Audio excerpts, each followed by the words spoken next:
Good evening. I know this is really loud. It feels loud to me. I'm Jan Turnquist, the director of Louisa May Alcott's Orchard House. And I know some of you probably thought this was to start at 7. It was incorrectly printed that way at one point, then they corrected it. So our speaker of the evening will be here shortly. But some of you may have met John Matteson before. You're in for a real treat. But for a few moments, because we're giving John a chance to get his sea legs again, he's been driving from New York City. He's an incredibly dedicated and wonderful friend to Orchard House and to many of us. And that's proof of it right there, because he teaches at John Jay College of Law, and he had a class that got out at 2 p.m. So driving from New York City to here, I said, John, you take your time. When you get here, you get here. And there are a few things that I could say as a little bit of an introduction. As many of you know, this is the sesquicentennial of the publication of Little Women. It has not been out of print for 150 years. It has been translated into more than 50 languages. And we at Orchard House have been having a great deal of fun. Some of you perhaps, I recognize some of you were at Orchard House on September 30th when we had quite a festival celebration. That is the exact day that Little Women was published in 1868. So September 30th of 1868 was the year. So just by way of a slight introduction, I have a 5-minute video that I will show you, and it's just sort of a fun excerpt from a documentary that we made about Orchard House. So if you want to go ahead and play that. When I came to America, I was talking to my father-in-law how much I love Little Women. He said, why don't you go visit Louisa May Alcott? So I told him, she has passed away a long time ago, and Little Women is a book. And he said, no, there is a house, Orchard House. And then I got into Louisa's room, and oh, my mind was blown. The tour guide said that that's where Little Woman was written, and I was just thinking, oh, my favorite book was written there. Little Women is a work of fiction, but the heart of the story is her story. She and her family really lived it. Set in Orchard House in Concord, Massachusetts during the American Civil War, it's the story of the March family, financially poor but rich in love and friends, who were always welcomed in their home. The character we know as Marmee really was a fictionalization of her mother. Meg is derived from Louisa's older sister Anna. Jo is Louisa herself. Beth March is the analog of Lizzie Alcott. And Amy March, the youngest daughter, is pretty much a dead ringer for May Alcott. The Alcott girls' creativity and talent are still in evidence at Orchard House, from the costumes and props used by Louisa and her sisters for performing her plays in the dining room, to bed-chamber walls decorated with May's delicate drawings. All of these artistic endeavors were fully encouraged by their mother, Abigail, and their father, Bronson Alcott. We're sitting here in the study of Bronson Alcott on the ground floor of Orchard House. Believing in the inherent goodness of man and nature, Bronson Alcott was a progressive educator and transcendental philosopher. He began the Concord School of Philosophy in 1879 in his study in Orchard House. It's a place that I always walk into with a tremendous amount of excitement because Emerson is here. You had down the street Thoreau spending time at Walden Pond, living deliberately in his cabin, and Bronson Alcott was the guy who'd come and hang out with him that night. And Bronson Alcott actually had a lot of educational philosophies that we still use today. He was the guy who invented recess. He was the first guy to ask kids to raise their hand and participate in classes. He really believed that children should be active in their own development. He was someone who was really interested in the creative development of his daughters. And from what I know, inspired his daughters to attempt to actualize themselves. Both parents supported Louisa publishing her work despite society's disapproval. Physicians had proven that writing was a form of brain work, and brain work would destroy one's health.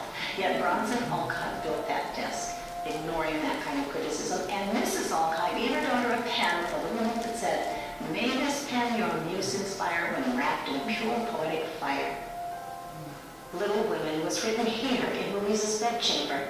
Not surprisingly, the setting was the house she called home, Orchard House. Many people don't even know this house exists, and yet it was witness to so much vital American history. Built in the 1600s, the house was owned by a Minuteman who fought at the Battle at Concord's North Bridge during the American Revolution.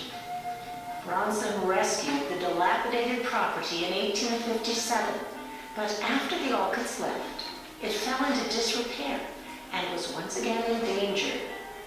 Fast forward to 1911, when some brave women rescued the house again, turning it into a museum, and one of the first dedicated to a woman. Over a century later, the preservation of this treasured site continues. Today, visitors from around the world come to see where Louisa May Alcott wrote Little Women, but they soon discover something deeper. What awaits you when you come to Orchard House is some of the best parts of our history.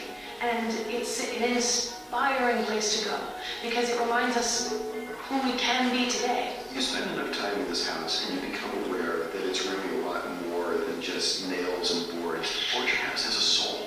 Orchard House has a soul that seems to touch just about everybody who walks through the door. I never was trying to create a portrait. I was really just taking photographs and being moved by the emotion of the rooms. It's a great place, isn't it? I'm obsessed with the story. I know. What was carried into the story of Little Women is that this was a place that was magical, this was a place of imagination, this was a place of exploration, and that continues with every new group of 10-year-old girls that walks through the store. Orchard House endures, much as Louisa's legacy does. A friend once said of her, she unlatches her door, and all who enter feel their home.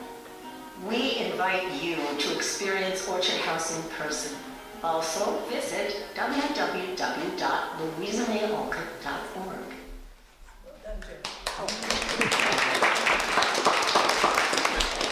Well, you're in for a much bigger treat now because our dear friend, and I say that with all true emotion, John Matteson, who I've mentioned, has driven straight from New York City, live from New York.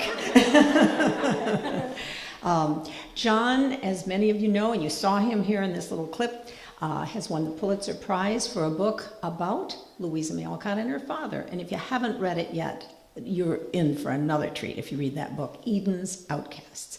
And John will not only talk about his experience with Little Women and the sesquicentennial celebration and such, but he will also tell you about his next book, which is deep into the works, right? You're pretty close now.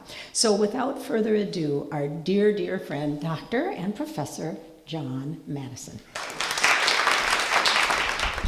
Time to catch my breath for a second. I just got off the road, as you've heard. And I understand that this is being filmed tonight, so I have a particular word, if this goes up on YouTube, for the citizens of Danbury, which is you really don't need to be all on the road at 3:30 in the afternoon. And also, if this is what you deal with every week in Danbury at 3:30 in the afternoon on a Friday, it's not worth living there. It's Danbury. And I not only ran into the rush hour traffic in Danbury, but I also managed to hit the rush hour traffic in Hartford. So I also have a message to people in Hartford, which is you're working 2 hours too long because the people in Danbury have already gone home.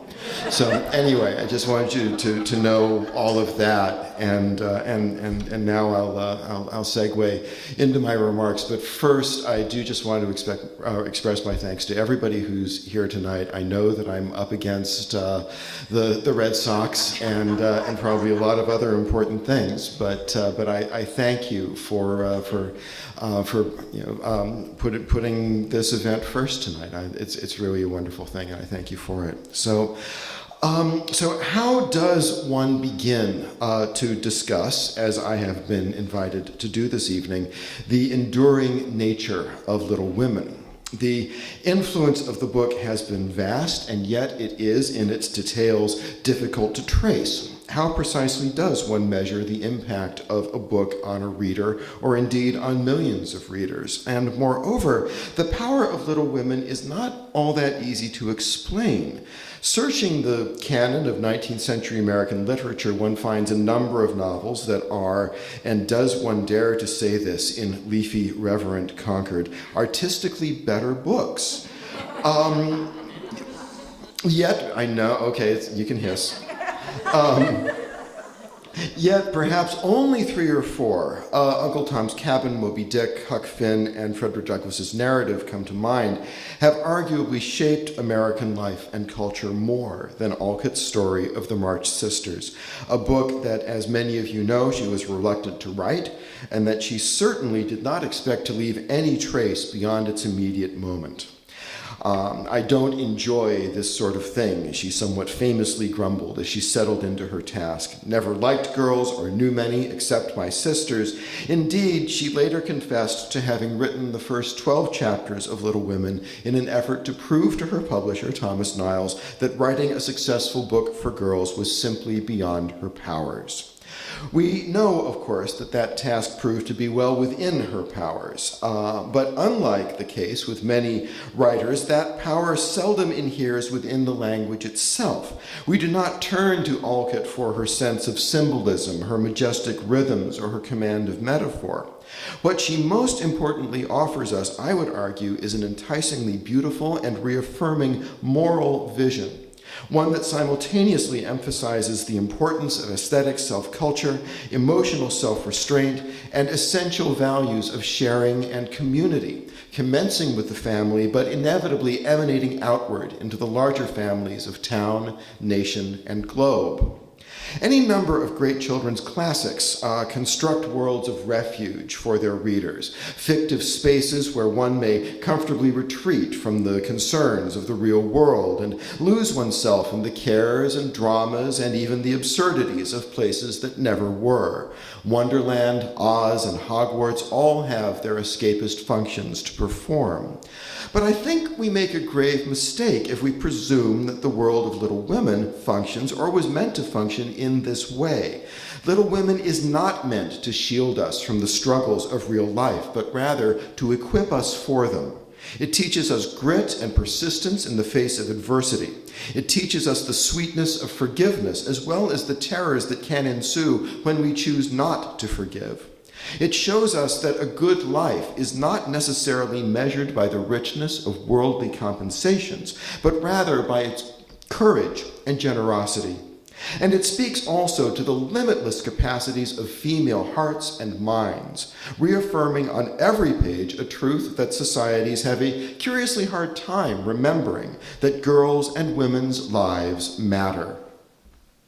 My purpose this evening is not to insist on Alcott's literary excellence. My motivation is shaped instead by my increasingly urgent sense that, in our own historical moment, we need Alcott's novels as a manual for civilized behavior and for social and political activism. Before we get to the more pleasant task of discussing literature, I'm going to mention some rather unpleasant facts. In raw numbers, the United States of America now has more of its citizens in prison than any other country on earth. On a percentage basis, its prison population is exceeded only by the island nation of Seychelles. Aside from Papua New Guinea, we are the only country on earth without legally mandated parental leave for new mothers. We are the only country in the world that is not a signatory to the Paris Climate Accords. We spend more on our military than the next 7 countries combined, diverting money from our paychecks, our infrastructure, and our schools. All this while the UN reports that the window for preventing irrevocable and catastrophic climate change has narrowed to 12 years, an opioid epidemic has prompted the Department of Health and Human Services to declare a public health emergency, and as the conduct of both sides of the recently concluded Kavanaugh hearings tears further holes in the fabric of public trust. Every year, The Economist magazine publishes a ranking of the world's countries according to the level of democracy that exists within its borders. The list has 4 categories: full democracy, flawed democracy, hybrid regime, and totalitarian, or I should say authoritarian. For the second year in a row, the USA is ranked as a flawed democracy.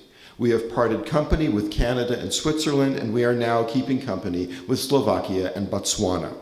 We may disagree about the causes of all of these situations, but I think few of us would consider them the symptoms of a healthy republic.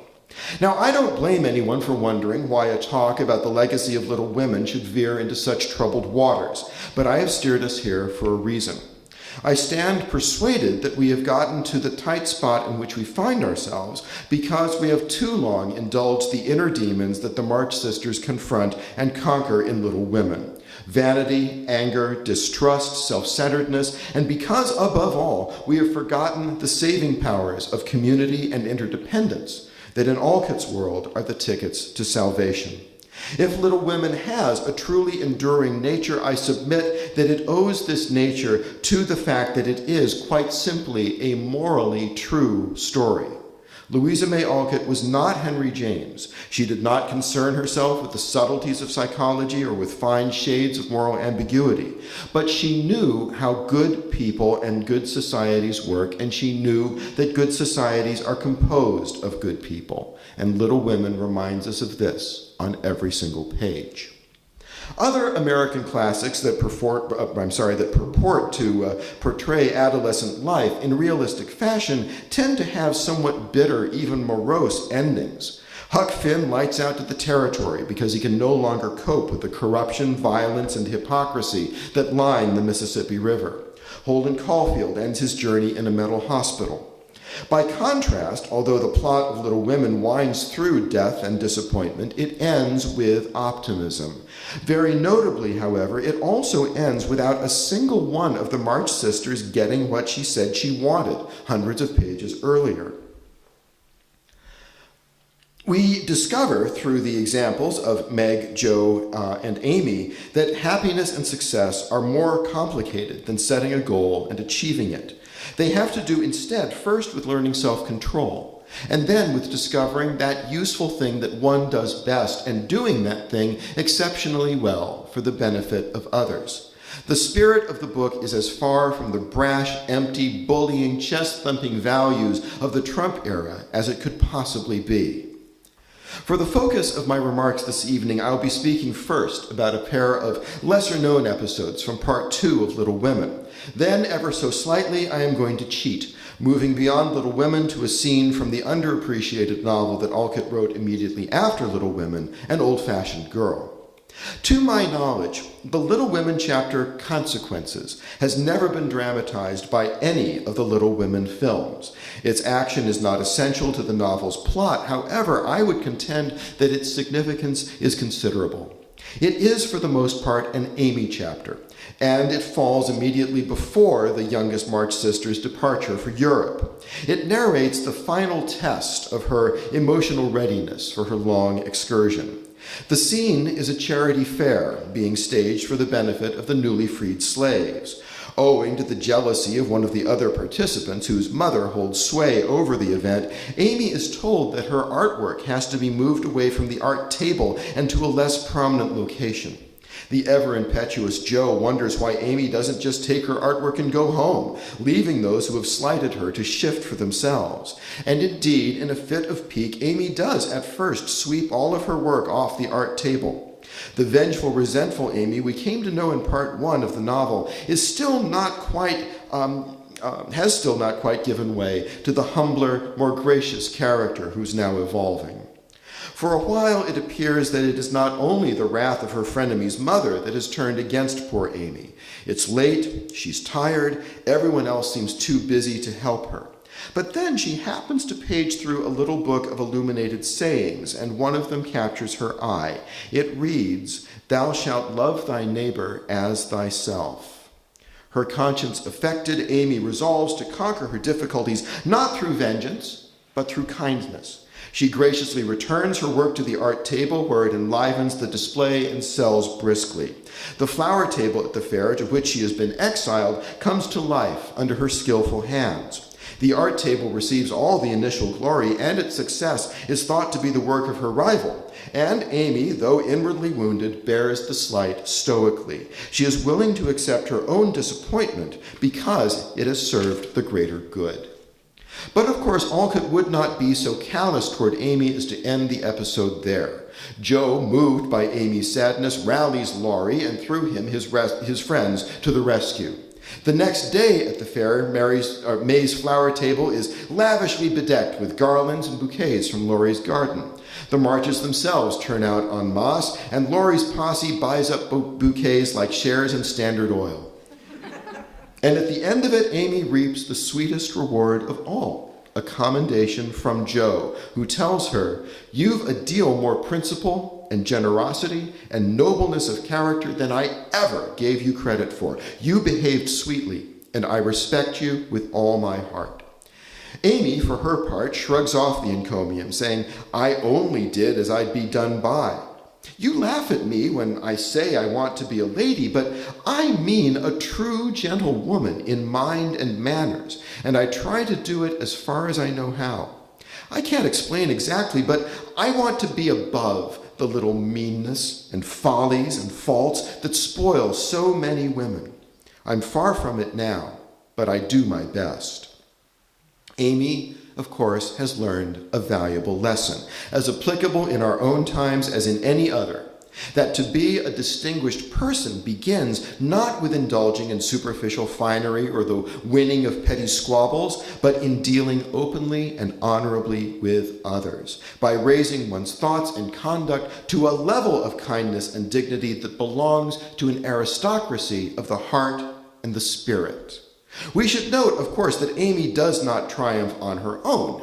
It takes the intervention of family and friends for her reward to fully come to pass. And yet, there is a fitness in this fact as well, for since Amy both takes part in the fair and humbly donates her artwork to the rival's table in the name of charity, it is only just that her redemption should call for an act of community as well. We should note, by the way, that Amy's generosity is founded on a position of profound social trust. She first persuades herself, though she does not find it easy, that whatever may happen, the virtue of her action will be its own reward. She secondly accepts the fact that, if her reward does come, it will be through the voluntary and uncoerced kindness of others.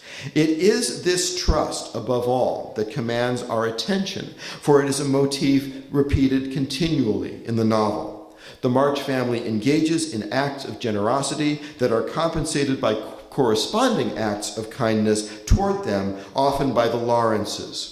The Marches operate according to a deep trust that kindness will be repaid, and invariably it is.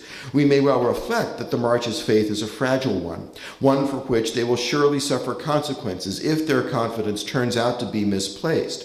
And yet, what is really happening is that Alcott is articulating a broad vision of social justice, the idea that we may create our own heaven if we can be sure of one another's kindness.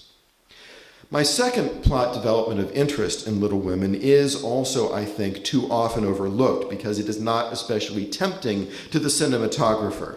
It calls to mind few compelling images, and indeed it involves no outward action at all. It concerns the plight of Jo, late in Book 2, when she looks toward her future and perceives only a yawning, intimidating blank. By this time, all of her other sisters, for good or ill, have arrived at some point of certainty. Beth has passed away, Meg has settled into a somewhat bland but successful marriage, and Amy is on the verge of returning home after starting her life of ease and philanthropy alongside Laurie. But for Jo, the future is a dreary mist. For between the loss of Beth and Amy's attachment to Laurie, her dreams and perhaps even her sense of self have been shattered. As we know, it was common practice in the 19th century for one unwed daughter to care for her aging parents. In the March family, and of course in the Alcott family, this office was ready to fall naturally to the retiring, unambitious third daughter, in the novel, of course, Beth, who in Book 1 has even announced that caring for her mother and father is her ideal future. But suddenly that role is vacant, and the short straw is now drawn by Joe. It is noteworthy that, just after Beth dies, Alcott writes, Joe's place was empty, quote unquote. Not Beth's place, but Joe's. And indeed it is, for Beth's demise has forced Joe to part with her rightful place, namely her ambitions to make a name for herself in the broader world. And of course, to the astonishment of conventionally minded little girls across the country, Joe has also chosen to reject Laurie, only to see this place too taken from her by a sister when Amy claims him as her own. Joe now seems fated to a life of loneliness and unfulfillment. In Joe's condition, ironies abound. Perhaps the most evident is that after spending her youth as the bold leader of her band of sisters, Joe is now watching as each of her sisters marches ahead of her, whether into heaven or into marriage. A brave commander in all of her childhood pursuits, Joe becomes the laggard when the scene shifts to adulthood. But I would argue that there's a greater irony, and it is this. Joe has gotten into this fix by doing everything right. She has stopped writing lurid stories for the penny press because Professor Bear has told her that it's immoral. She has stepped into Beth's role in the family because it's also the right thing to do. Even her rejection of Laurie is taken on grounds of reasonableness and principle. Throughout the novel, Jo has been learning to govern her wild nature, to subdue impulse, and to become a model citizen. And we should also note that she's penalized for bad behavior. Her flippancies toward Aunt Marge cost her the trip to Europe that transforms Amy. But Jo also suffers because she has succeeded in self-mastery, her ascendant moral judgment, and her earnest desire to play by the rules. I quote, "She tried in a blind, hopeless way to do her duty, secretly rebelling against it all the while, for it seemed unjust that her few joys should be lessened, her burdens made heavier, and life get harder and harder as she toiled along. Some people seemed to get all the sunshine, and some all shadow. It was not fair, for she tried to be good, and never got any reward, only disappointment, trouble, and hard work." When we glimpse Jo on the cusp of 25, with her dreams in tatters and her disappointments rising up to stifle her, Alcott delivers some of the most poignant prose of the novel, and I quote again, "Jo was alone in the twilight, lying on the old sofa, looking at the fire and thinking. Her face looked tired, grave, and rather sad, for tomorrow was her birthday, and she was thinking how fast the years went by, how old she was getting, and how little she seemed to have accomplished. Almost 25 and nothing to show for it."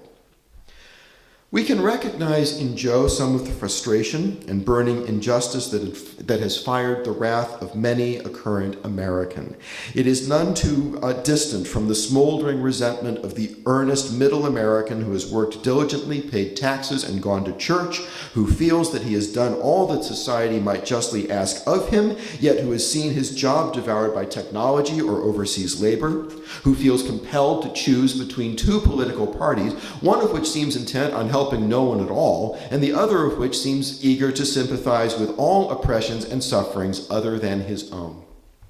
We know, of course, that Alcott contrives a happy ending for Jo in the, quote, funny match, unquote, that she makes between her and Professor Bear. But I would argue that the key to this episode is not what eventually happens to Jo, but rather in the way that Alcott advises her readers to think about and respond to people who have done right, but who, whether through turns of fate or the forces of history, have not had justice done to them. Alcott counsels, quote, "Don't laugh at the spinsters, dear girls, for often very tender, tragical romances are hidden away in the hearts that beat so quietly under sober gowns, and many silent sacrifices of youth, health, ambition, love itself, make the faded faces beautiful in God's sight," unquote. Jo, of course, responds to hardship with grace and resignation, and she is a good deal easier to appreciate than the xenophobic mob of our own troubled moment, whose reaction to hardship and disappointment achieves no higher articulation than maddened screeches of "build the wall and lock her up." When one sees and hears such demonstrations, one can almost hear the fabric of our republic being torn and trampled. To try to love such hatred is a vain and useless act. To try to understand it, however, can have a purpose. When we dismiss, or worse still, when we demonize those who thus offend us and our own sense of right and decency, all we accomplish is to narrow still the grounds, or still further, the grounds of rapprochement and healing. If one values one's own decency, one must bend neither to the principles or absence thereof or political tactics that have gained currency in the last 2 years. But neither must one forget that we are one nation, and that compassion, not condemnation, is the direction in which Little Women would have us turn. In these times, we are all, I think, in need of a sunny side, and it is with the chapter in An Old-Fashioned Girl titled The Sunny Side that this portion of my remarks will conclude. The chapter concerns a visit by Polly Milton, the title character, and her friend Fanny Shaw, to the studio of 2 other young women who are both pursuing artistic careers, one as a sculptor and the other as an engraver. The 4 are joined in short order by a novelist, Kate King, who appears to be a fictionalized version of Alcott herself. Fanny, a likable but somewhat frivolous person, finds herself enchanted by her new companions, who have all seen through the shallowness of a female life devoted solely to making oneself fashionable and attractive to men. Alcott writes, "It was a new world to her, and they seemed a different race of creatures from the girls whose lives are spent in dress, gossip, pleasure, or ennui. They were girls still, full of spirits, fun, and youth, but below the light-heartedness each cherished a purpose, which seemed to ennoble her womanhood, to give her a certain power, a sustaining satisfaction, a daily stimulus that led her on to daily effort, and in time to some success in circumstance or character which was worth all the patience, hope, and labor of her life." Unquote. In showing us this ray of sunshine, Alcott shows us a brightness that we all seek, or if we do not, probably secretly suspect that we should. For while Alcott is happy to remind us of our duties to society, she also reminds us of the sweet delight that comes from self-culture, from finding within us that best, most creative, and most vibrant self, and bringing it patiently to the surface. To conclude this portion of my remarks, those dealing with the enduring nature of Little Women, I would argue that it seems to me to be a critically important point that no text ever endures on its own. It endures in a meaningful sense only if and when it finds its way into the heart and soul and work and daily living of a receptive reader. No matter how many people may read it, Little Women does not endure it all at all if all they do is to turn the page, set it aside, switch off the light, and say to themselves, "Nice read." That's not how a book lives. Now, in this time of true crisis in our history, it is incumbent on us, with our own voices and our own actions, to give a new life and a new endurance to Little Women. To do so, we would be wise to follow the example of Amy March, setting aside our personal vanities to serve a greater good. We should also remember Jo March, not only in her moments of daring and triumph, but also in her times of struggle and self-doubt, and realize that those who undergo such times are worthy of our care and efforts at understanding. And like Polly Milton and her friends, we must reach for that power and sense of purpose that comes only with our efforts to raise our inner gifts to the highest and most satisfying level. And if we do that, we will do more than ensure that Alcott's writings will endure. We will also go a long way toward ensuring that we endure as well. Okay. Though anyone who wishes to is welcome to disagree, I've long believed that the story that Louisa May Alcott lived was better than any of those that she wrote.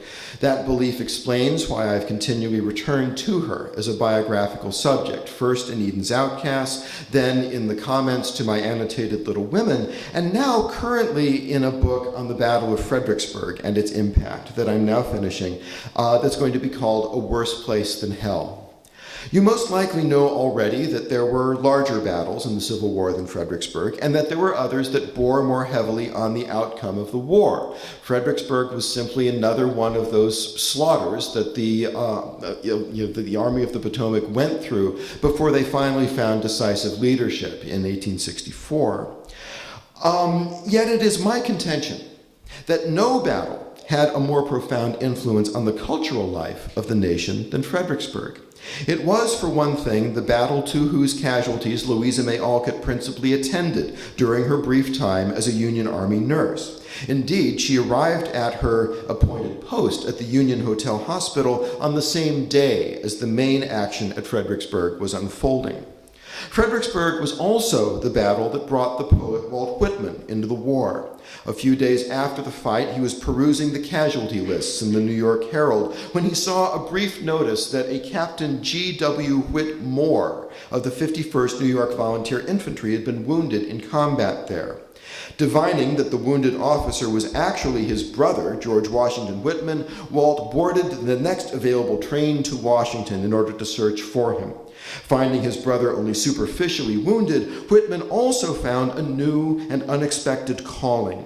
Instead of returning to Brooklyn and resuming his regular existence, he dropped everything, found a cheap room and subsistence employment in Washington, and spent much of the next 2.5 years as a self-appointed nurse in the capital's hospitals.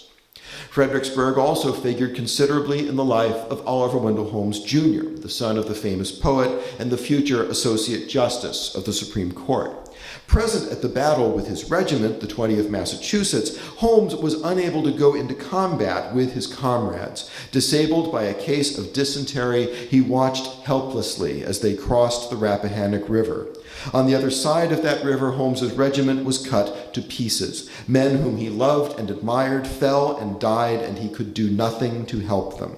My book will talk about the deep sense of survivor guilt that Holmes absorbed that day, and how it later shaped his thinking about the concept we refer to as duty.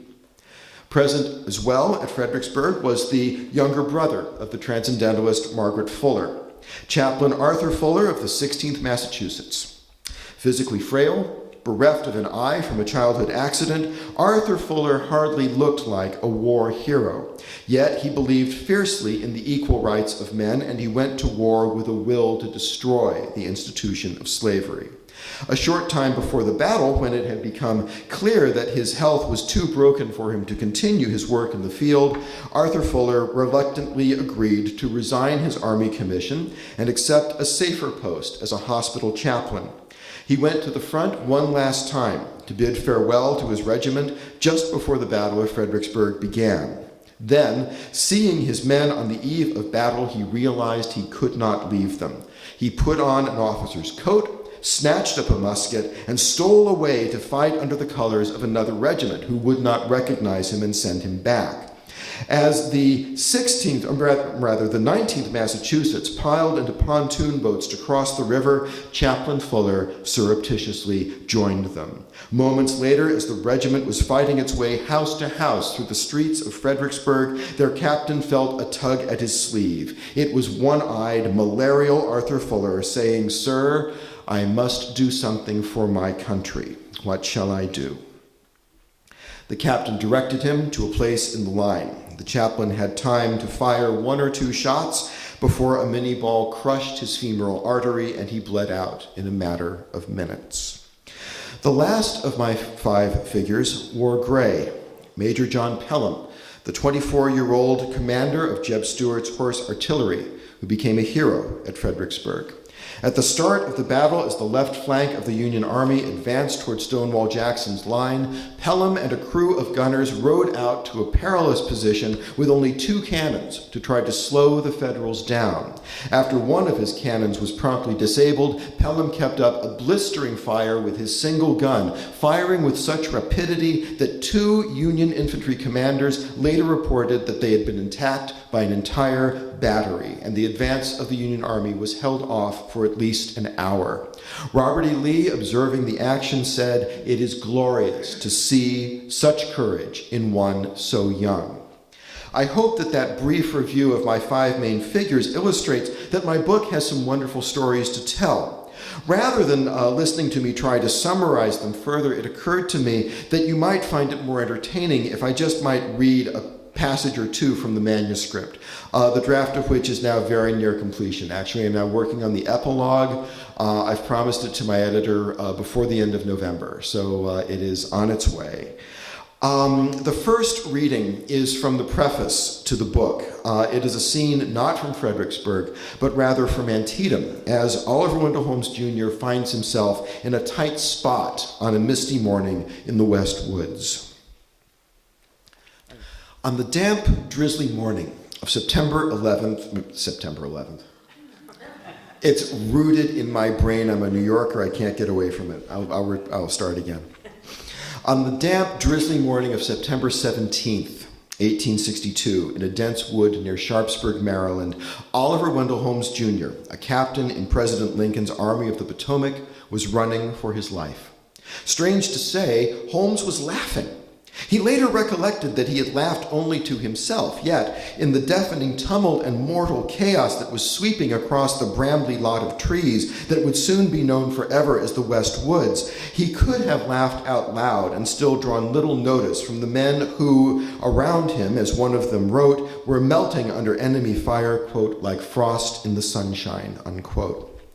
The joke that Holmes had in mind was a bitter one, and it had been played both upon him and whoever scanned the newspapers of New England in search of truth about the ongoing Civil War. Holmes had gotten his first taste of combat 11 months earlier at Ball's Bluff, a battle that was already legendary as one of the Union Army's bleakest disasters. Driven backwards toward a steep embankment above the Potomac River, the ineptly led Union forces had had no place to go but over the side. Countless men had fallen ingloriously down the slope. Many of those who survived the rebel gunfire tried to escape by swimming away from their attackers. A shocking number, including 2 of the officers in Holmes's regiment, were carried away by the current and drowned. Holmes himself had been seriously wounded, shot through the chest by a Confederate ball. The Northern press, desperate to put a bold and optimistic face on the calamity, had needed to manufacture a hero for its readership. One enterprising columnist, writing for Harper's Weekly under the incongruous name The Lounger, had singled out Holmes. To be candid, Holmes had done little more at Ball's Bluff than stop a bullet, and many bodies had stopped bullets at Ball's Bluff. But Holmes was the son of one of the nation's most famous men, both as a poet and as a professor of anatomy at Harvard's medical school. Evidently deciding that heroes had been cut from thinner cloth than this, the Harper's Weekly pundit had triumphantly observed that Holmes had been shot, quote, in the breast, unquote, not in the back. No, not in the back. Oh, this is still the quotation, actually. In the breast is Massachusetts wounded if she is struck. Forward she falls if she fall dead, unquote. In raptures, the columnist concluded, quote, the men of New England never run, unquote.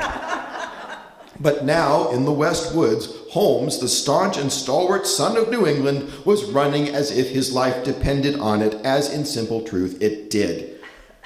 The absurdity was all too rich for Holmes. As the stirring encomium of the Lounger reverberated in his mind, he felt the laughter welling up inside of him. What if another rebel bullet were to find him now? Getting shot in the back, he later remembered thinking, quote, was not so good for the newspapers, unquote. In the next instant, the laughing stopped. A searing invisible force slammed into Holmes's neck, tearing the flesh perilously close to his trachea, his jugular, his spine. Then, as quickly as it had come, the hot little missile disappeared out the other side of him.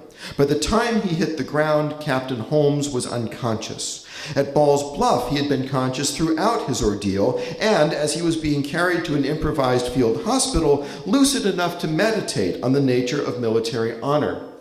This time, there had not been an instant to reflect or wonder or regret, not even a moment to tell himself, this is how it feels to die. Holmes, however, did not die of his wound. The bullet that struck him in the woods at Antietam managed astonishingly to miss every vital piece of him.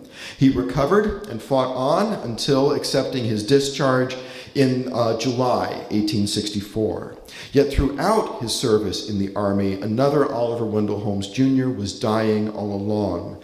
The Holmes with an unexamined faith in the sanctity of duty. The Holmes who strove eagerly to obey his father and thereby win his love. And above all, the Holmes who believed that the universe made sense.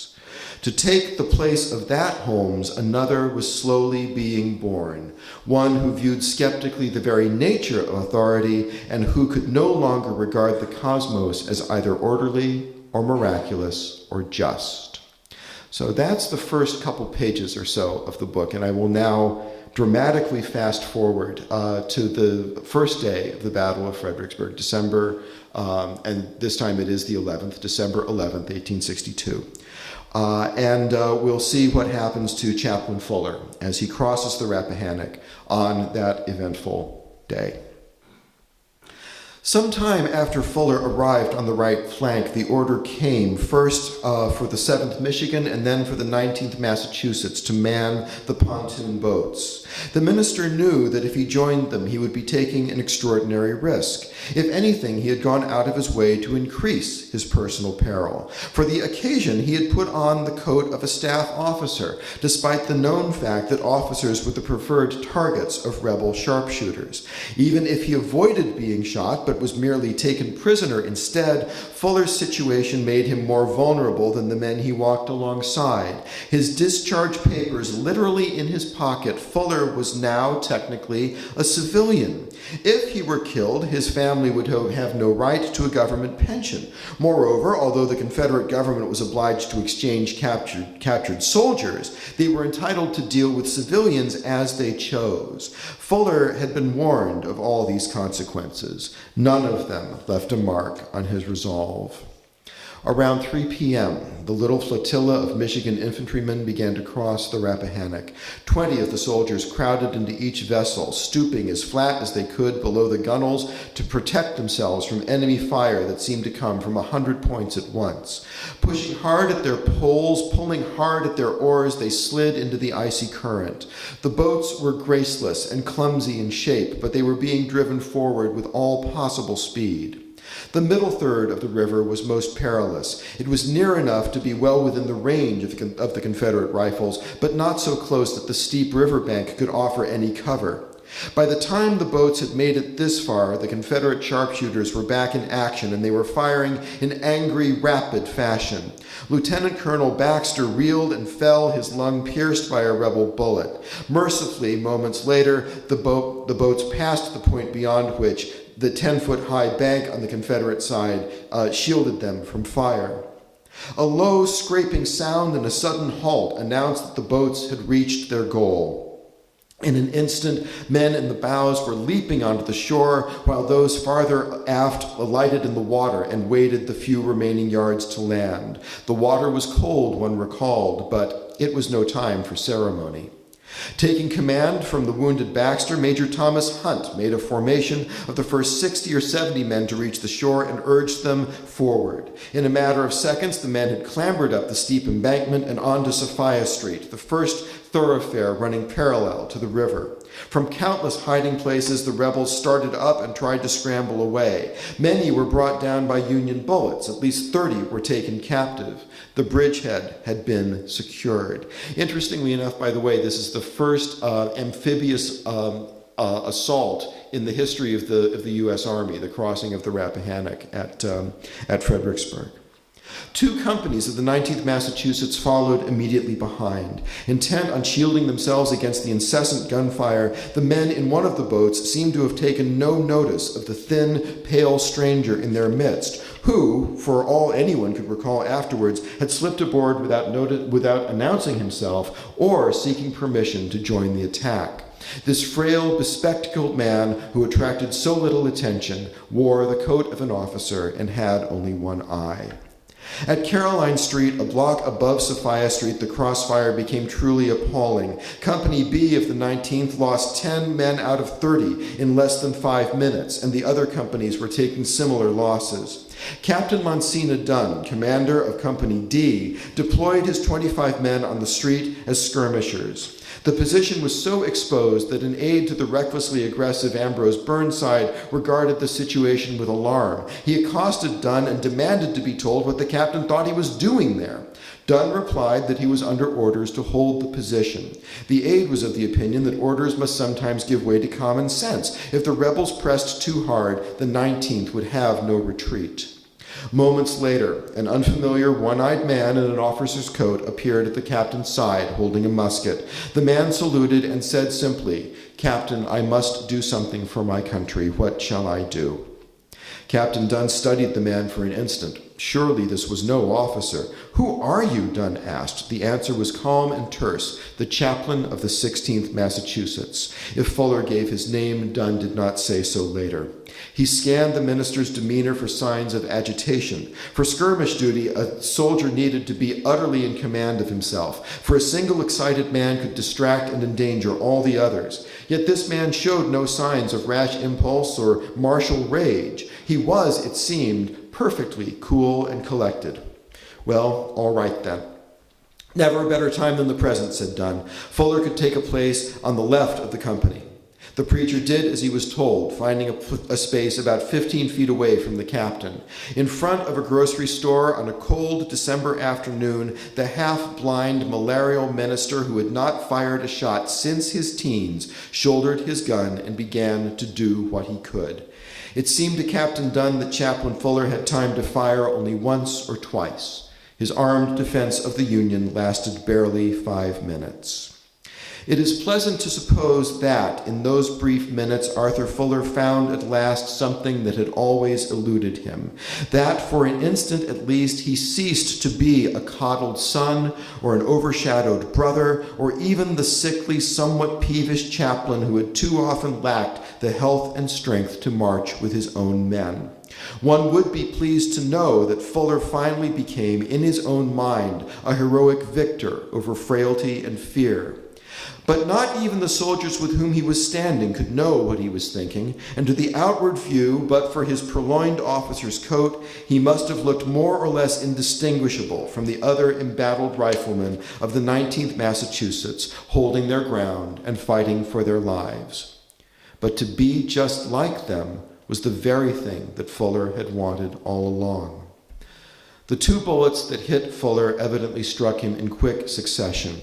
Captain Dunn had been in fights where men had been hit without knowing it, so he could not be sure whether the ball that caught Fuller below the arm came a short time before the second, or whether the 2 shots did their work more or less simultaneously. In either case, it was the second shot that made the difference. Dunn swore later that he saw the flash of the musket that sent this second bullet on its way. A fraction of a second later, the bullet slammed into Fuller's hip, spinning him partway around and crushing an iliac blood vessel. A man near Fuller heard him say, "I am hit." Immediately, the preacher went limp, felled by an impact so violent that Dunn presumed that death was instantaneous. In this, he was most likely mistaken. A wound to an artery can kill quickly, but not in an instant. And yet, after Fuller fell, Dunn did not see the minister make a move, nor did he hear him utter a sound. The dying man's inertness looked very much like acceptance. From Arthur Fuller, surrounded by men who did not know his name, there came no struggle, no inspiring last words as his life spilled out onto Caroline Street. To all appearances, death was only death. But it was not with the thought that death was only death that Arthur Fuller took up his position at the intersection of Hawk and Caroline, and it was almost surely not this belief that occupied his mind as he lay dying. His thoughts were likely closer to those he shared in one of the few sermons he delivered that he ever saw published. There he had declared, "A faith which promotes a good life ensures also a good death. He who lives well always dies well. Yes, let the lightning's vivid flash, let storm or poison, the gleaming dagger, the noonday pestilence, let any of them be the instrument by which the spirit is disrobed of its fleshly clothing. Let death come in slowly wasting years or in but one moment's agony. In calm consciousness or in delirious dream, death is welcome and good. If man has passed existence and probation wisely, if a better life is hid with Christ, and the freed spirit does but go home to be with God." That's the end of the second excerpt. It's also what I'm going to end on, so thank you.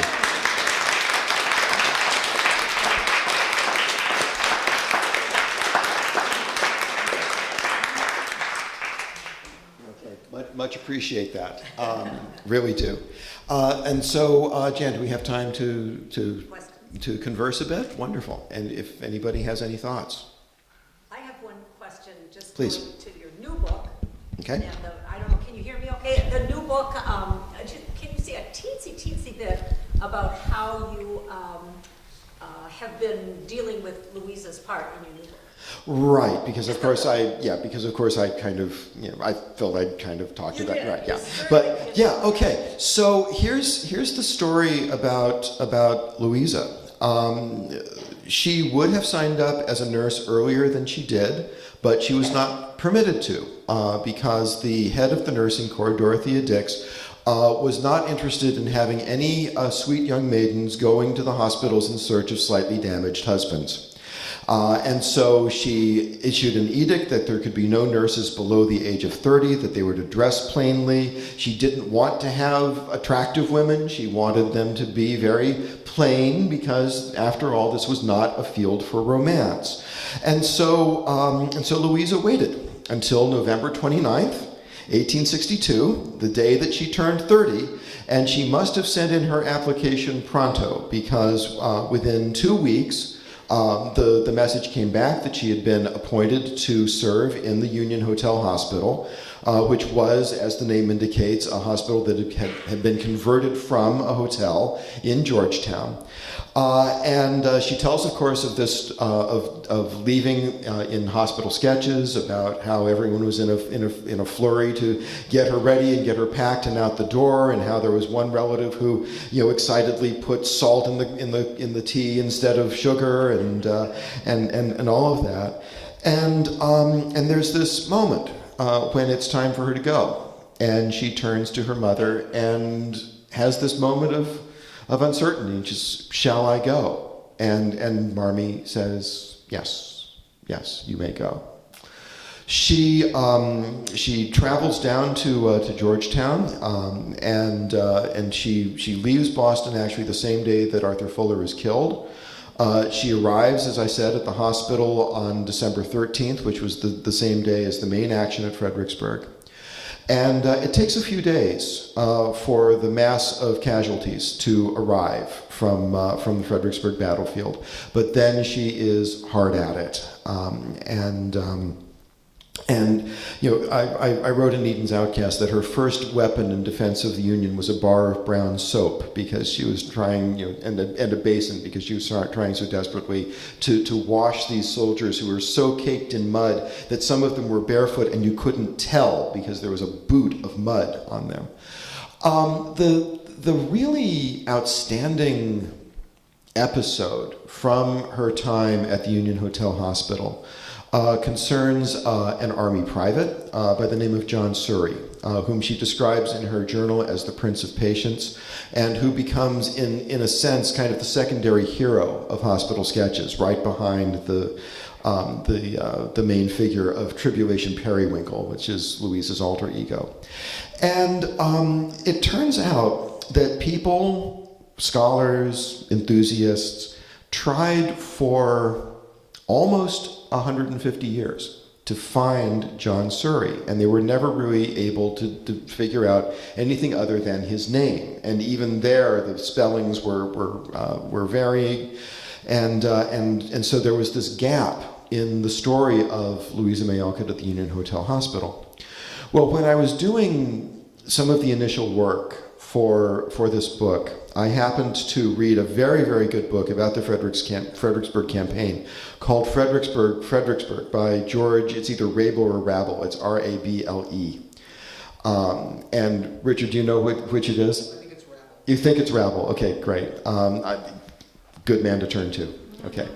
So anyway, in George Rabel's book, he quotes a letter which he says is from a nurse that was written to a Mrs. Shure, not Surrey, but the quotation that he uses describes very minutely the exact same wound that John Surrey had sustained and that Louisa talks about in both her journal and in Hospital Sketches, I believe. And so I thought, aha. So the first chance I get, I jumped into my car, drove down to the Army College at Carlisle, Pennsylvania, where the archive was that the letter was supposed to be. And I thought, wow, he says that it was written by a nurse. What if this had been written by Louisa? This could be the find of the century, right? So I got down there and I discovered the letter, and unfortunately it wasn't even written by a nurse. It was written by an officer in Surrey's regiment. In this little tiny file of the Surrey letters, and there were only 2 items in it. There was the letter from the officer, but there was also a letter from Surrey himself to his family, which is given the return address of the 133rd Pennsylvania, and that opened everything up. You see, the problem that people had been having with finding John Surrey was that Louisa very clearly refers to him as a 30-year-old Virginia blacksmith. And it turns out that 2/3 of that is untrue. He was a blacksmith, but he was only 21, and he was from Somerset County, Pennsylvania. And it's interesting to try to think, why was that information either miscommunicated, or why did Alcott change it? And I've got some theories about that. As far as the age goes, I wouldn't be surprised if Surrey had lied about his age to seem like a bigger, more fully grown man than he was. So that's one possibility. Young men will do that.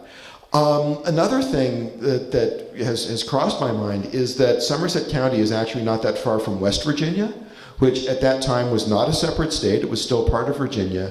And Surrey had siblings and cousins who went to a Christian college over the line in West Virginia. So that's a possibility for that. And then also, it may well have been that Alcott wanted to say something specifically about Southerners who had jumped ship and decided to fight for the Union. That's a possibility as well, that it may have been serving a propaganda purpose. But anyway, the story of John Surrey is short but tremendously sweet. If you know Hospital Sketches, you know that he does not survive. He passes away. He actually died the day after Christmas in December of 1862, December 26th. Interestingly enough, as well, it turns out that, and I hate to burst some people's bubble, but in spite of the wonderfully moving deathbed scene that Louisa has with John Surrey, she actually was not at his bedside when he passed away. She was attending to other patients, and there's a nonfiction account by the matron of the hospital that says, after Surrey died, I called Louisa to his bedside. So that's a little bit of a disappointer. But anyway, that's a little bit of the story. But the reason that Alcott is in the book is that I want to say something about the way that Fredericksburg changed American culture. And Louisa would not have written Hospital Sketches certainly in the same way if Fredericksburg hadn't happened. She would have never found John Surrey, who serves as a model for some of the heroes in her later fiction. And Hospital Sketches was her big breakthrough book. And it's very likely that Thomas Niles never would have approached her to write Little Women had she not had the previous success, based in very large part on the story of John Surrey, who she gives credit in her journal for the success of Hospital Sketches. So that's a long-winded answer to a good question. Great answer. Thank you. Thank you. Yeah, please.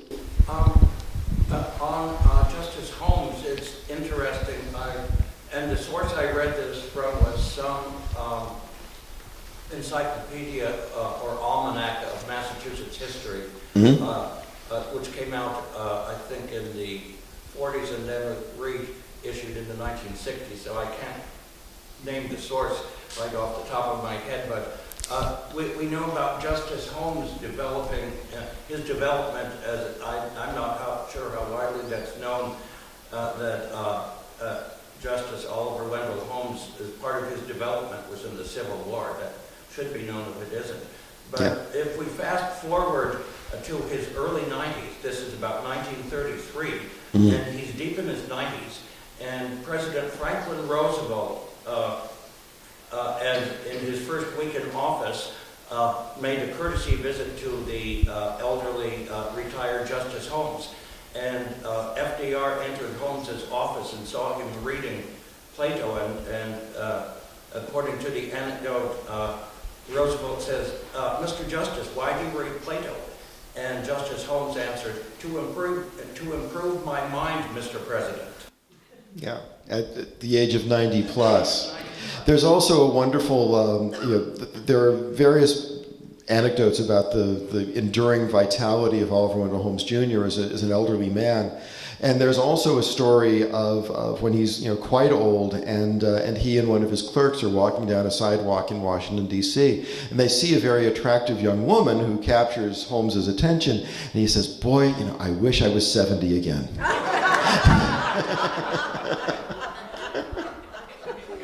So I kind of like that, and actually in some ways Holmes is the central figure of this book. For one reason, because the anecdote about Antietam is just so wonderful to start with, but also because he outlasts all of the other major figures in the book by 40 years plus. Okay. And anyway, he's a fascinating guy for all kinds of reasons. It's interesting. He gives a speech 20 years after the Battle of Fredericksburg, 20 plus, on Memorial Day, and he talks about a friend of his who was killed about a year and a half later at the Wilderness, a captain named Henry Livermore Abbott, and Holmes, still just adores Captain Abbott, and he says in his speech, "If you had been there in the streets of Fredericksburg and you had seen Captain Abbott leading his company towards certain death, you too would know the real value of courage." And of course, Holmes was not there, but he makes it sound he doesn't lie, but he really makes it sound as if he was there. So it's sort of his Brian Williams moment in a sense. Right?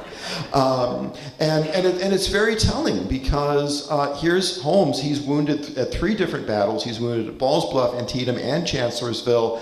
Almost loses a foot. Just goes through absolute bitter hell for 3 years, and he still goes back to that moment at Fredericksburg and wishes that he had been there with his comrades, and he couldn't. And if you know Holmes's writings about the common law, you know that one of the doctrines of law that he is most interested in taking apart and understanding is the issue of duty. Under the law, how do you know when you've done enough? And he comes up with this fiction of the reasonable person, which becomes a standard in tort law. But it's my contention in the book that one of the reasons that he is thinking so much about duty is that he feels that at Fredericksburg and also possibly at other places, he didn't feel that he had done enough, and he needs to somehow search his mind and his intellect for some justification of how things worked out for him. So thank you really, really wonderfully, very much for that, for the anecdote about Plato. I hadn't heard that one. It's good. Yeah, Richard. John Pelham is kind of, at least until Civil War people, John Pelham is pretty well known. He's kind of a minor historical character to most people. Mhm. What made you decide to choose him amongst these other folks? Because for one thing, he really distinguishes himself at Fredericksburg. If there is one individual hero from that entire battle, I would say that it's he. But also, I fell in love with John Pelham when I was about 12 or 13 years old. I picked up a copy of Volume 2 of Douglas S. Freeman's Lee's Lieutenants. And at the beginning of that volume, there's a series of very beautiful portraits of Confederate leaders. And Pelham is absolutely striking. He is just absolutely incredible. He is matinee idol handsome. And you look into these profound eyes, and you take in this image, and it for me, it had a really irresistible quality. And then on the facing page, there's a paragraph about how, he died. He's killed in a cavalry charge at Kelly's Ford in March of 1863. And it's quite the experience to see a picture of someone who just so captures your attention, and then you find out 2 seconds later that his story is a tragic one. And this was long before I ever thought about myself as being an author or anything like that, but the opportunity to retrieve him from sort of the dust pile of history is really irresistible. And it's a challenge, because with all of the other people I'm writing about, we've got letters and or journals from the Civil War years. In Pelham's case, apparently in the 1920s, there was somebody who went down to Alabama and said, I'm going to do Pelham's biography. Can you lend me the letters that he wrote during the Civil War? And he lost them. Yeah. So we have his letters from West Point, which are fascinating, but we have only one letter from the period of the war, and that's because his father published it in a local newspaper. And so it's the only thing that we have. And so he's a figure who you really kind of have to construct from the outside. And that really kind of adds to the enigma, it sort of adds to the legend. He's the hardest one to get to, psychologically, personally, A, because there are no letters, but B, because he does die very young before the Confederacy starts to fall apart, and he becomes this sort of hyacinthine figure that everyone wants to say was perfect, right? And so that it's really, really hard to write a book or even a part of a book about someone who's perfect. Go to the New Testament for that maybe, but otherwise it makes for very, very difficult biography writing. But I've been delighted with the challenge, honestly.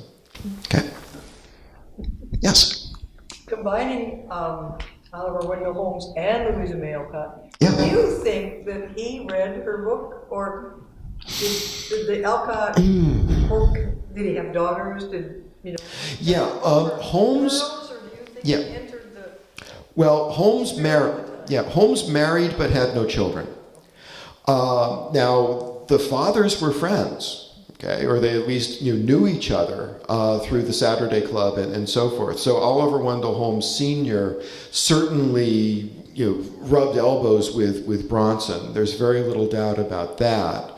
The families were not as close as, let's say, the Alcotts and the Emersons or the Alcotts and the Hawthornes.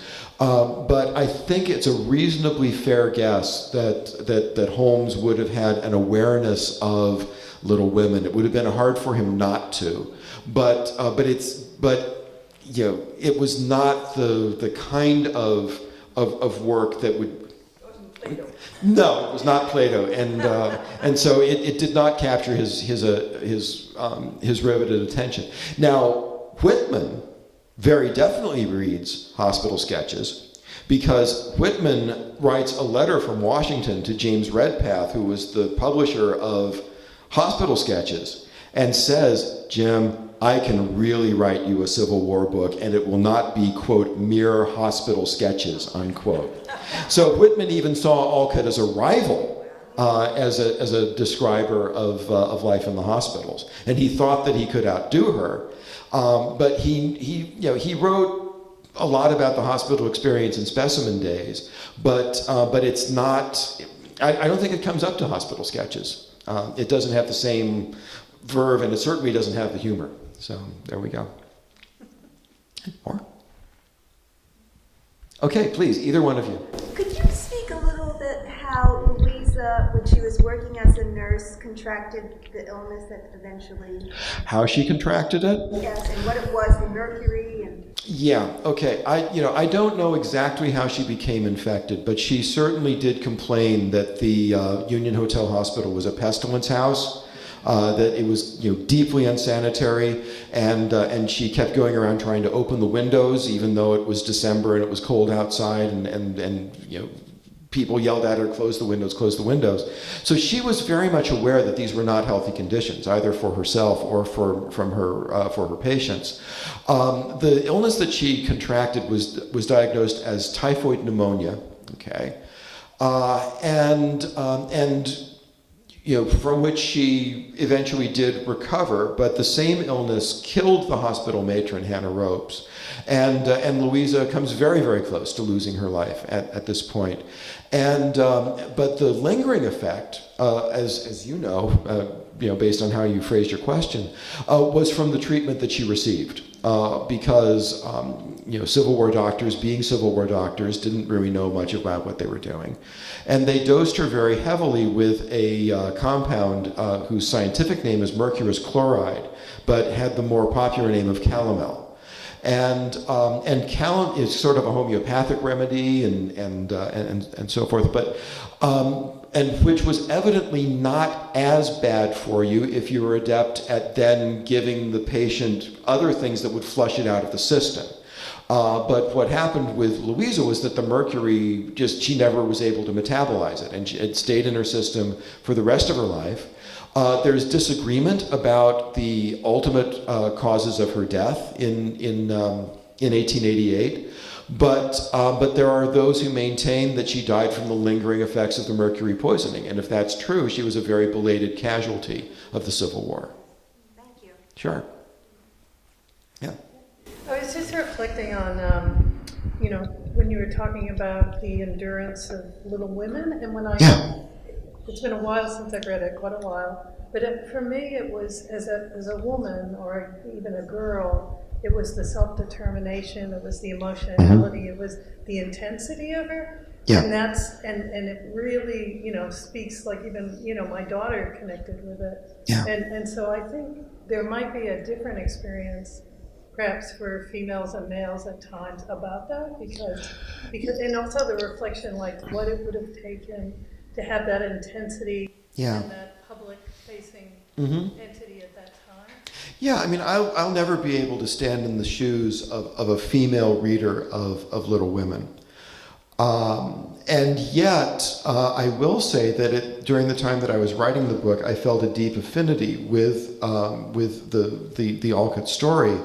In part because when I was writing the book, I was also a very hands-on dad, raising a child who is just as separate from me in age as Louisa was from Bronson. They were exactly 33 years apart. My daughter and I are 33 years and 17 days apart. So it really just clicked in that way. And so I do have a little bit of experience of what it's like trying to be a writer and keep a family going and try to earn money.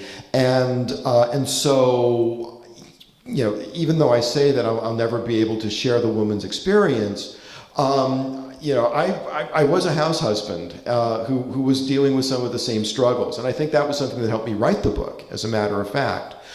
I did not come to the Alcotts until adulthood, and in fact I came to the Alcotts not through Louisa but through Bronson.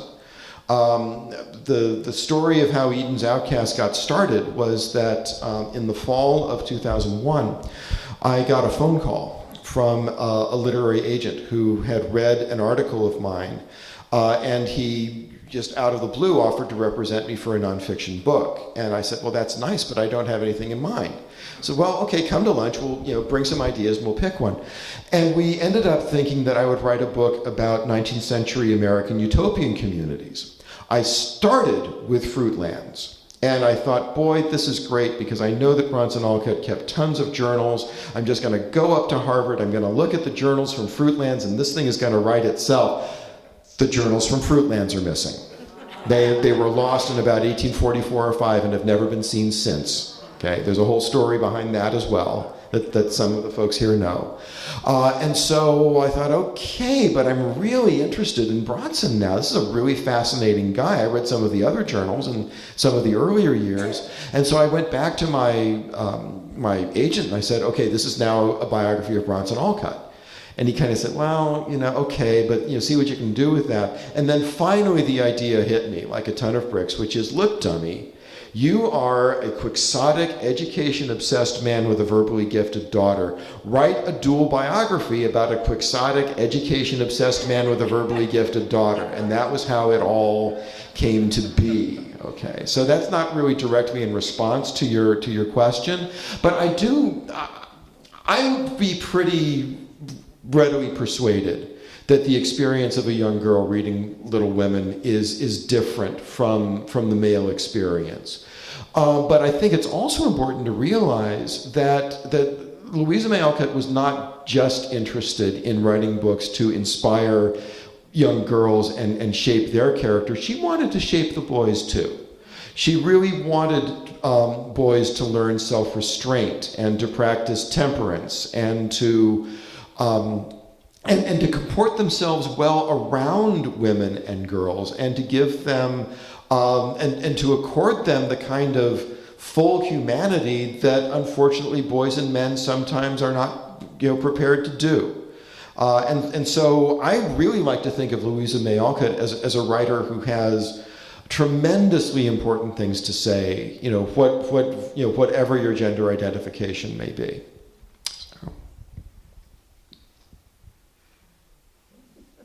Yes, sir, in the back.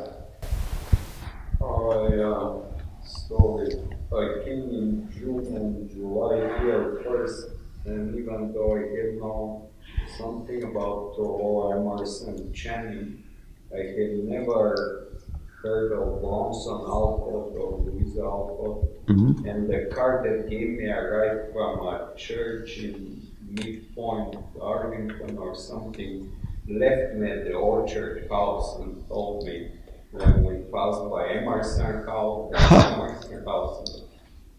So anyway, I find out about Bronson Alcott, that he was vegan. Yep. How did he feel about the whole Civil War? Because many people consider that North and South were all guilty. Yeah. Throughout the preceding whole enslavement of the Africans, and then the law knew about the runaway slave who was returned and things like that. So, well, the Alcotts were all very staunch abolitionists. Bronson, and I could tell you stories about Bronson Alcott during the and I'm having trouble remembering whether it was Thomas Sims or Anthony Burns. I think it was Anthony Burns, right? Where there's a mob outside of the courthouse where the fugitive slave Anthony Burns is being held. And there's already been a little bit of a skirmish, and one of the guards has been killed. And Bronson arrives somewhat late at the demonstration, and he says to his friend Thomas Wentworth Higginson, "Why are we not within?" And Higgins says, well, they've all got all these guns. They'll mow us down if we try anything. And Bronson walks forth, looking very dapper with his cane, very much the gentleman, and strides alone up to the door with all of these guns trained upon him. Really thinking to himself, I'm going to be shot down, but this event and this cause needs a martyr, and who better than I? Okay. So that's one illustration of Bronson's commitment to abolition. The war itself was a little bit harder for him to find the right attitude for, because he was such a quintessentially nonviolent man. This is somebody who would not swat a mosquito, who, as you say, was a vegan, and who really did respect all of life. And the idea of war was quite foreign to his way of doing things. Louisa couldn't wait. Okay? Louisa wanted to be a boy so that she could sign up and she could be one of the regiments to go smack in there and give it her all. But her father, who had to overcome some pacifist convictions, and there's a story, and maybe Jan can confirm this, that during the war, Bronson flew an American flag outside of Orchard House that instead of stars had hearts on it. He was a real hippie. Before the term came to be defined. And very famously, when Louisa does go off to become a nurse, he says, "I am sending my only son to war." So I hope that gives you a little bit of a sense. He was somewhat divided, but he believed very much in both union and abolition, and was a hearty supporter of the cause, but with this internal qualm that caused him to inwardly rebel a bit, at least, against the loss of life. Sure, definitely. Okay, it's probably like in the 5th inning already, so I should really shut up and let you guys go, but thank you.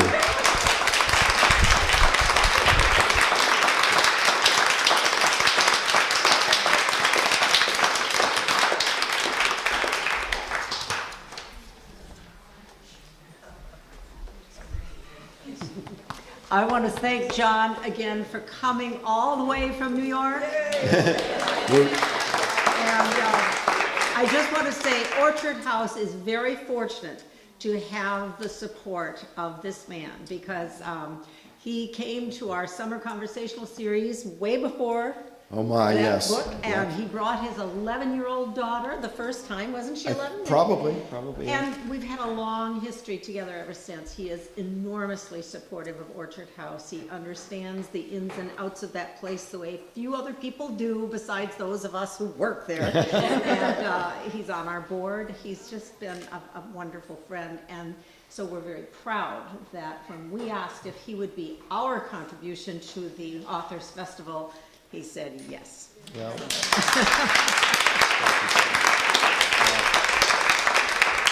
Thank you for coming. Thank you.